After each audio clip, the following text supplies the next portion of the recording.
Bonjour à tous et bienvenue dans l'émission Prochain Niveau. Le thème d'aujourd'hui, reprendre ses finances en main dès son jeune âge. Et je suis accompagné aujourd'hui d'un bon ami à moi, Paul Amoussou. Yes. Paul qui est un jeune adulte qui m'inspire énormément parce que très jeune dans sa vie, alors que tu étais même, avant même le début de la vingtaine, tout ça, a développé vraiment un fort intérêt pour la gestion des finances personnelles et a vraiment mis en place dans sa vie des habitudes, des disciplines comme l'épargne, l'investissement, qui en fait sont très surprenantes pour une personne de ton âge parce qu'on va se le dire, on va en parler aujourd'hui, la plupart des gens, lorsqu'ils sont jeunes adultes et même aujourd'hui même des gens plus âgés, plusieurs personnes n'ont pas le genre d'habitude que toi t'as mis en place très tôt, que t'as compris en étant très jeune. Et d'ailleurs, si vous écoutez l'émission Prochain Niveau depuis quelques temps, j'avais fait une émission, c'était dans les tout premières, c'était l'épisode numéro 10 qui s'intitulait 6 décisions financières à prendre le plus tôt possible dans ta vie. Et puis dans cette vidéo, je vous parlais de l'importance de commencer à investir le plus jeune possible dans ta vie parce que c'est un principe qui est très puissant. Plus tu investis tôt, plus tu vas avoir un rendement qui va 100%. S'accumuler. Et je faisais référence que je vous disais dans cette vidéo, je connais un jeune qui m'impressionne beaucoup et qui a commencé à investir dans les débuts de sa vingtaine. Et ce jeune-là, c'est Paul Amoussou. C'est moi. Yes. Donc, j'ai vraiment voulu juste pouvoir te présenter à la communauté qui écoute cette émission. Yes. Parce que je sais que tu as beaucoup de sagesse et il y a plein de choses. Il y a des choses que tu as compris qu'on a besoin de savoir et on veut parler un petit peu de tout ça avec toi aujourd'hui. Super. Juste pour briser la glace, entrer dans le vif du sujet tranquillement, déjà, peux-tu nous dire, t'as quel âge en ce moment et qu'est-ce que tu fais concrètement dans la vie? Yes, non, premièrement, merci beaucoup de m'avoir accepté aujourd'hui ici, de m'avoir invité. C'est un plaisir d'être présent parmi vous. Donc, pour commencer, je m'appelle Paul Amoussou. Je viens tout juste d'avoir 22 ans et présentement, je suis aux études, mais je travaille également sur le côté. J'étudie en finance, je fais un bac par cumul en finance et je travaille à la banque également sur le côté. Yes, excellent. Donc, t'es dans le bon domaine. Déjà, tu baignes un petit peu dans le domaine financier au niveau de ton travail. Exactement. L'émission que tu regardes en ce moment est rendue possible grâce à des sponsors qu'on appelle les activateurs de destinée. Si tu veux toi aussi nous aider à continuer à diffuser ces émissions pour rejoindre le plus grand nombre, eh bien, tu peux aujourd'hui devenir un activateur de destinée. Tout ce que tu as à faire, c'est d'aller dans le lien qui apparaît dans la description de cette vidéo. De retour à ton émission. Excellent. Et moi, c'est ça, je te connais depuis quelques années et j'ai toujours été impressionné de voir que, alors que tu étais très jeune, tu avais un intérêt pour les finances, tu lisais des livres sur le sujet, tu comprenais des principes. Ça te vient de où tout ça? Comment t'as eu cette piqûre aussi jeune et qu'est-ce qui fait, selon toi, que t'as cet intérêt-là? Ouais, c'est une très bonne question. Au fait, je pense que cet intérêt-là vient de ma curiosité et mon obsession à poser des questions. En fait, très jeune, j'étais vraiment curieux de ce monde-là. Je voyais des gens, je me posais la question, mais comment ils font pour avoir ces types de choses-là? Comment est-ce qu'ils font pour être libres financièrement? Puis cette obsession à être curieux et à me poser des questions m'a amené à lire beaucoup de livres. Donc, à travers les livres, j'ai découvert beaucoup de choses et je suis vraiment reconnaissant parce que j'ai appris énormément de choses à travers ça. Donc, poser des questions, lire les livres m'a vraiment attiré encore plus dans ce domaine-là des finances et je suis là aujourd'hui où je suis grâce à ça. Yes, puis t'avais quel âge à peu près quand t'as commencé genre à lire des livres là-dessus, à être curieux? J'ai commencé sérieusement un peu plus au secondaire. Donc, à l'âge de 15 ans, je lisais quand même beaucoup de livres. Je me souviens encore au secondaire, je rentrais dans la classe avec mes manuels, mes livres plutôt. Et tout ce que je voulais faire, c'est finir les exercices que les professeurs donnaient pour pouvoir lire mes livres. Tes lectures personnelles. Mes lectures personnelles, exactement. Donc, je trouvais ça intéressant parce qu'à la fin, au fait, des cours, même les profs venaient me voir et je pouvais avoir des discussions un peu plus sérieuses avec les profs à travers mes livres. Et c'est là que j'ai compris aussi qu'au fait, il n'y a pas d'âge pour pouvoir apprendre plus sur le domaine des finances et ça m'a amené à avoir des discussions plus sérieuses avec des adultes. Donc, j'ai compris rapidement que, OK, c'est pas parce que je suis jeune que je peux pas avoir des discussions sérieuses avec des gens un peu plus vieux que moi. Excellent. Puis, peux-tu expliquer pourquoi c'est important de prendre ses finances personnelles en main le plus tôt possible dans sa vie? Ouais. En fait, si tu regardes cette vidéo et tu prends des notes, identifier 3 raisons pour lesquelles c'est vraiment important de pouvoir prendre ses finances le plus rapidement possible en main. La première raison, c'est simplement de préparer demain. Il y a une phrase que je me répète souvent, c'est « demain commence aujourd'hui ». Donc, tout commence par la préparation. La différence, au fait, entre un athlète amateur et un athlète professionnel, c'est dans la préparation. Les deux vont venir au match, mais l'évolution, ce qui va se passer dans le match, va faire la différence simplement par la préparation qu'ils ont eue. Donc, aujourd'hui, prendre ses finances en main le plus rapidement possible va t'aider justement à préparer demain. Donc, ça, c'est une des premières raisons. Deuxième raison, c'est simplement pour pouvoir prendre soin des gens autour de toi. J'ai réalisé rapidement que si je prenais mes finances en main le plus tôt possible, je vais pouvoir prendre soin des gens autour de moi, des gens que Dieu me met à cœur. Ma famille, c'est quelque chose, c'est vraiment important pour moi. Donc, de pouvoir subvenir aux besoins de ma famille, j'ai compris rapidement que si je prends mes finances en main le plus tôt possible, je vais pouvoir subvenir à leurs besoins. Et troisième raison pour laquelle je pense que c'est vraiment important de pouvoir prendre ses finances rapidement en main, c'est une raison un peu plus spirituelle. Je pense que j'ai réalisé au fait que Dieu, il a la recherche de véhicules. Dieu, il a des sources illimitées et tout ce qu'il veut, c'est de trouver les véhicules, les meilleurs véhicules pour faire propulser son œuvre. Donc, j'ai réalisé que si Dieu pouvait me faire confiance avec les ressources qu'il me donnait, ben, il va pouvoir me donner encore plus. Et ce qui est incroyable, c'est que j'ai commencé à arrêter de prier à Dieu de me donner plus, mais j'ai commencé à prier au fait pour qu'il m'aide à mieux gérer ce que j'ai déjà. Donc, mes finances, si je suis capable de gérer $10, ben, je vais être capable de gérer $100. Si je suis capable de gérer $100, je vais être capable de gérer 1000. Puis, au fait, le montant peut varier, peut être vraiment plus gros, mais le principe ici, c'est de comprendre que si je réussis à gérer un petit peu plus, ben Dieu va me faire plus confiance et j'aurai plus et je pourrai faire avancer son œuvre encore plus loin. Donc, c'est une des raisons pour laquelle je pense que c'est vraiment important de prendre ses finances en main. C'est ça. Puis c'est vraiment, en fait, le principe, hein, la parabole de l'intendant fidèle que la Bible nous donne. Exactement. Et je crois, j'ai plus la référence par cœur là, dans la Bible, mais le verset dit que à celui qui a peu, on va lui enlever même le peu qu'il a. Exact. À celui qui est dans l'abondance et qui gère bien, on va lui en donner encore plus. Tu sais, l'intendant fidèle en reçoit encore plus. Donc, c'est clair qu'en termes de gestion financière, moi aussi, j'ai la même perspective que toi, que si on est fidèle dans les petites choses, ben le Seigneur va nous en confier de plus grandes. Tu sais, je crois pas que Dieu va bénir quelqu'un qui gère ses finances tout croche, qui dépense 100%. Tout, qui est dans les dettes, qui a un style de vie qui est malsain, qui n'honore pas non plus les principes de la parole. Donc, apprendre à gérer fidèlement, c'est se positionner aussi pour que le ciel s'ouvre sur notre vie d'une certaine façon, même si c'est pas ça le but, tu sais, on le fait par amour pour Dieu, mais ultimement, c'est les principes de la parole et quand on les respecte, ben, Dieu est fidèle envers sa parole. 100%. Donc, puis aussi, si on y pense réellement, juste humainement, si je sais que, OK, Mathieu, je peux te faire confiance avec $10, ben oui, je vais pouvoir te faire confiance avec plus parce que je sais que tu peux gérer cette ressource que je t'ai donnée correctement. Mais si je te donne $10 puis t'es pas capable de bien le gérer, dans ma tête, je vais me dire non, je vais pas y en donner d'autres. Exact. Fait que juste si humainement, on comprend ce principe-là puis on l'amène au niveau spirituel, Dieu, il y a un royaume qui veut faire avancer. Donc, il veut pouvoir faire confiance au plus de véhicules possible. Donc, si tu veux être utilisé par Dieu, si tu veux que Dieu t'utilise, commence à bien gérer tes finances maintenant, bien gérer tes ressources maintenant. Puis, il y avait une chose que tu me partageais hors d'onde, là, avant d'enregistrer, c'est que tu me disais que toi, t'as vraiment un cœur pour la générosité aussi, que c'est quelque chose qui brûle sur ton cœur. Tu veux que avec les finances que tu as, ben, de pouvoir bénir des gens, donner tout ça. Puis moi aussi, c'est quelque chose d'ailleurs que j'enseigne souvent sur l'émission Prochain Niveau.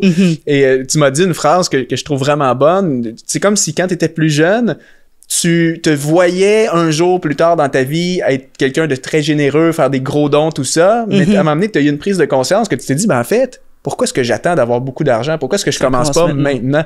Tu me parles un petit peu de ça? Oui, 100%. Et au fait, cette pensée-là m'est venue du fait que, au fait, c'est un muscle. La générosité, c'est un muscle. Gérer ses finances, c'est un muscle. Et si tu veux développer ce muscle, il faut que tu l'entraînes. Il faut pas que tu attendes au moment où, là, j'ai des muscles, je vais commencer à les entraîner. Non, il faut que tu commences dès maintenant. Donc, il y a plusieurs personnes qui se disent peut-être, je vais attendre d'avoir un salaire fixe pour pouvoir commencer à être généreux ou prendre mes finances en main. Non, c'est une erreur de penser comme ça parce que sinon, tu le feras jamais. Mais si tu commences aujourd'hui avec le peu que tu as, si tu commences à créer cette habitude de gestion, ben demain, ça va être beaucoup plus facile pour toi de le faire.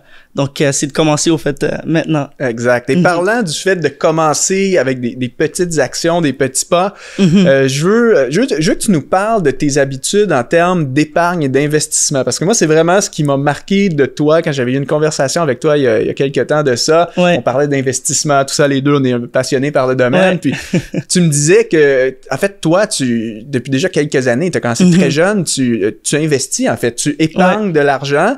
Et la réalité, c'est que t'es étudiant présentement. Donc, pour ceux qui sont aux études, vous savez que c'est clairement pas la période de notre vie où est-ce qu'on a les plus gros revenus. Souvent, on doit cumuler peut-être des emplois étudiants.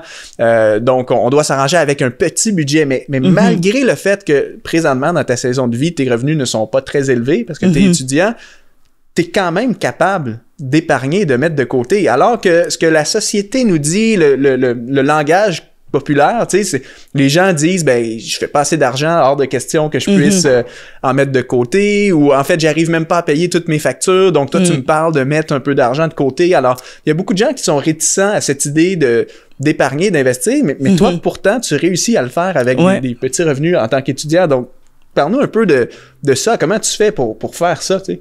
Au fait, c'est juste de commencer. Encore, ça revient au principe que je disais tout à l'heure, de pas attendre avant de le faire, de pas attendre un certain montant pour pouvoir le faire. Et personnellement, comme tu l'as dit, je suis aux études, donc je fais de mon mieux pour pouvoir quand même épargner. Et j'ai un système. Au fait, c'est dès que je reçois ma paye, pendant des années, j'avais une feuille. C'était un peu un moment, moi et mes finances. Chaque fois que je recevais ma paye, j'avais ma feuille, j'écrivais, OK, tel montant, je le mettais à la dîme parce que c'est quelque chose qui est vraiment important pour moi. Tel montant, je le mets, par exemple, en investissement, en épargne. Et ce qui était, je peux te raconter une petite histoire. Au fait, pour investir à la bourse, il fallait que j'attende d'avoir 18 ans parce que je ne pouvais pas investir. Mais encore là, ma curiosité et mon obsession à poser des questions m'a amené à... Lorsque j'avais 17 ans, en fait, mon frère, lui, il parlait un peu avec ses amis et tout. Et j'étais curieux. Et je me suis dit, OK, il faut que j'attende d'avoir 18 ans avant de le faire. Mais pourquoi je vais attendre d'avoir 18 ans pour commencer à épargner? Je me suis dit, non, je vais me prendre de l'avance directement. Et lorsque je vais avoir 18 ans, j'aurai déjà un montant de côté. Et là, je vais pouvoir commencer à investir. Bon. Et je me suis dit, imagine si mes frères ou les gens autour de moi le font à leur âge. Si moi, je commence déjà à le faire maintenant, ben, je vais être beaucoup plus avancé lorsque je vais avoir leur âge et ça va me propulser encore plus au lieu de arriver à 18 ans, commencer maintenant à épargner, je perds du temps, au fait. Et le temps en finance, c'est quelque chose qui joue énormément à ton avantage si tu l'utilises comme il faut. Donc, pour te parler de mes finances personnelles, comment j'épargne, c'est, au fait, chaque fois que je reçois ma paye, je sais qu'il y a un certain pourcentage, je sais qu'il y a un certain montant qui va de côté pour mes différents objectifs. Ouais. Puis tu parlais, parce que d'ailleurs sur tes médias sociaux, des fois tu fais des vidéos, tout ça, pour donner des conseils aux gens qui veulent reprendre leurs finances en main. Ouais. Et tu parlais dernièrement d'une stratégie qui était quoi d'épargner genre $1 par jour. Oui, exactement. Donc en fait, j'ai parti un défi 24-2024. C'est un défi épargne 24-2024. C'est durant 24 semaines. L'objectif, c'est simplement d'épargner $1 par semaine, mais $1 supplémentaire de la semaine précédente. Okay. Donc on a commencé hier. $1, tu mets de côté. La semaine prochaine, ça va être $2. La semaine prochaine, troisième semaine, $3 et ainsi de suite jusqu'à 24 semaines. Et le principe ici, c'est de comprendre que au début, c'est pas le montant qui compte, mais c'est de développer ce muscle d'épargne, c'est de développer cette habitude d'épargne qui va faire la différence à long terme. Et j'ai fait les calculs et c'est incroyable le montant que tu vas épargner après ces 24 semaines simplement d'épargner $1 supplémentaire à chaque semaine durant ces 24 semaines. C'est bon. Puis tu sais, toi, tu l'amènes vraiment au mode le plus simple. Le plus simple possible, parce exact. Que justement, un jeune adulte qui nous écoute peut facilement appliquer ça, peu importe tes revenus. Mais c'est des gens plus âgés, parce que comme Paul dit, c'est pas une question d'âge. Dans le sens, si vos revenus sont un petit peu plus élevés, ben, au lieu d'être $1 par semaine, ça peut être $50 par semaine. Et la semaine suivante, on passe à 100, ainsi de suite. C'est le principe qui est derrière. C'est ça. En fait, c'est de développer l'habitude. C'est ça qui est important. Excellent. Et puis toi, c'est ça, t'es un jeune adulte et tu réussis à te discipliner quand tu reçois ton salaire à mettre une somme de côté.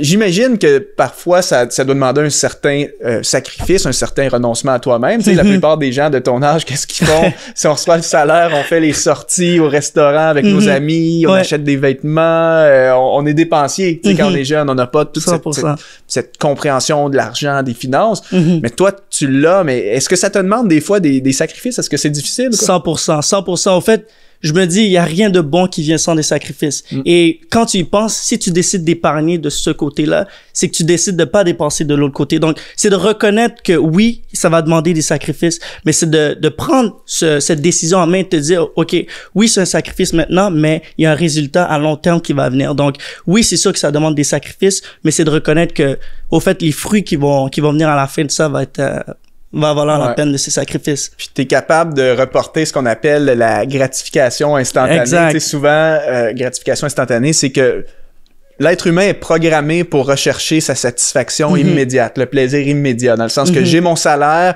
je veux me faire plaisir tout de suite, sans considération pour demain. Et ça, malheureusement, ça plonge beaucoup de gens dans des problèmes parce qu'on a seulement une vision à court terme en termes de finances, en termes de dépenses, de besoins.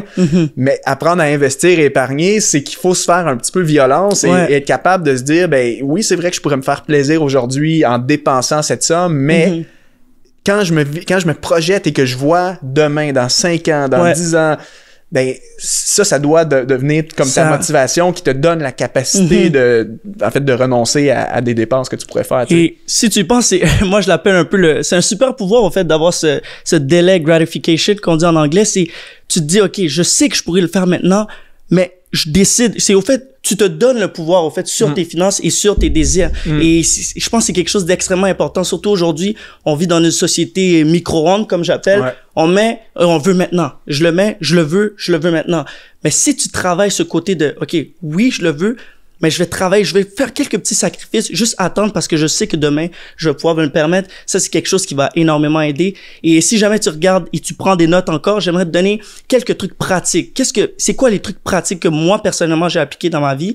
C'est par exemple, identifier mes besoins de mes désirs. Ça, c'est quelque chose qui m'a vraiment aidé. C'est lorsque j'arrive devant une dépense, je me dis, OK, Paul, est-ce que ça, c'est un désir ou c'est juste un besoin? Est-ce que c'est un besoin que j'ai besoin maintenant ou c'est un désir parce que je veux me faire plaisir? Et identifier ces deux choses m'a vraiment aidé à vraiment mieux épargner, à savoir, à prendre des décisions financières beaucoup plus intelligentes. Et longtemps, moi, j'ai pas eu de numéro de téléphone. Donc, je me suis privé dans un sens de numéro de téléphone pendant beaucoup d'années parce que c'était pas un besoin pour moi. Est-ce que c'était un désir? Oui. Puis je l'entendais, mes amis disaient, mais Paul, t'as 20 ans, comment t'as pas encore de numéro de téléphone? On peut même pas t'appeler. Mais je savais en dedans de moi que... pas la dépense. Exact. C'était pas une dépense que j'avais besoin de faire. Donc, je le faisais pas. Et l'argent que j'ai économisé durant toutes ces années, je vous dis, ça a valu la peine. Donc, ça, c'est quelque chose de concret que tu peux mettre. Ou par exemple, au travail, durant l'heure du midi, j'analyse beaucoup et j'ai remarqué que tout le temps, commande. On va commander le restaurant ici. On va commander... Mais juste ce petit sacrifice que tu décides de faire OK, tu sais quoi? Je vais amener mon lunch au travail. Ces petites décisions vont faire de grandes différences à long terme parce que le montant que tu épargnes, au fait, en évitant de faire ces dépenses, va énormément t'aider pour tes épargnes et tes investissements par la suite. C'est clair. C'est pour ça que vous commencez probablement à comprendre pourquoi j'ai été impressionné par Paul quand je l'ai rencontré. Parce qu'en fait, en pensant comme tu penses à ton âge et en faisant les actions que tu fais, notamment d'épargner, d'investir, mathématiquement parlant, là, si on sort de la calculatrice puis qu'on fait des projections financières, tout ça, Paul va littéralement être millionnaire dans plusieurs années. Pourquoi? Parce que comme j'ai déjà parlé dans d'autres vidéos, la puissance de l'investissement est basée sur le temps. Plus tu investis une somme longtemps, il y a un principe qui est l'effet cumulé, les intérêts composés, l'effet cumulé. Donc, ton placement grossit d'année en année. Si tu en ajoutes ne serait-ce qu'un petit montant, comme il disait, des fois le 1$, 3$ par semaine ou peu importe, ça grossit comme un effet boule de neige. Et Paul va arriver, s'il continue comme ça, à l'âge de 50 ans, 60 ans, il va y avoir beaucoup d'argent qui va être accumulé parce qu'il a commencé jeune. Et c'est impressionnant parce que, comme tu dis, toi, à 15 ans, 17 ans, tout ça, tu étais déjà en train de bâtir ton futur financier. Moi, malheureusement, j'ai compris ces choses-là beaucoup plus tard dans ma vie. J'ai rencontré le Seigneur à 21 ans et c'est sûr que toute ma période de vie avant d'être chrétien, en fait, j'avais vraiment pas une bonne gestion de mes finances. J'étais dépensier, tout ça, les sorties. Quand j'ai rencontré le Seigneur, par contre, ma vie a changé, ma façon de gérer mes finances, mais j'avais quoi? Je pense que je devais avoir 23, 24 ans. Donc, moi, j'ai compris les choses que toi, t'as compris à 17 ans, à l'âge de 24 ans. Donc, tu comprends que en termes de finances, 6 à 7 ans de plus que t'as eu, c'est énorme, là. C'est énorme. Donc, écoute, c'est vraiment excellent. On va s'arrêter pour cette première partie. En fait, il y a tellement de choses à dire avec Paul que je voulais faire 2 vidéos avec lui parce que c'est ça, justement, on veut en savoir plus sur toi, tes secrets, les choses que tu as compris dès ton jeune âge. Donc, on s'arrête pour cette première partie. Si vous avez apprécié cette vidéo, mettez-nous un like, un commentaire et partagez-le aux gens autour de vous. Puis encore une fois, le titre parle de reprendre ses finances en main dès son jeune âge, mais il n'y a pas d'âge, tu sais. Oui, c'est sûr, si vous êtes jeune adulte, vous nous écoutez, évidemment, ça s'applique à 100% tout ce qu'on partage, mais si vous êtes un peu plus âgé, il n'y a pas d'âge, en fait. L'important, c'est qu'il faut avoir un déclic à un certain moment de notre vie pour prendre nos finances en main. Et j'espère des fois qu'en entendant des témoignages comme celui-ci, que ça peut vous motiver, vous booster à mettre en place des changements. Et puis, dernière chose avant de vous laisser, si vous voulez aller plus loin dans le domaine des finances personnelles, sachez qu'on a créé sur Exponentiel une formation en ligne complète sur le sujet qui s'appelle Exponentialise tes finances. C'est une excellente formation à vous procurer si vous voulez aller chercher des outils concrets pour apprendre justement à bien gérer vos finances. Donc, on vous met le lien sous cette vidéo. Allez vous inscrire. Merci à tous et on se revoit bientôt avec Paul pour une autre vidéo. Yes!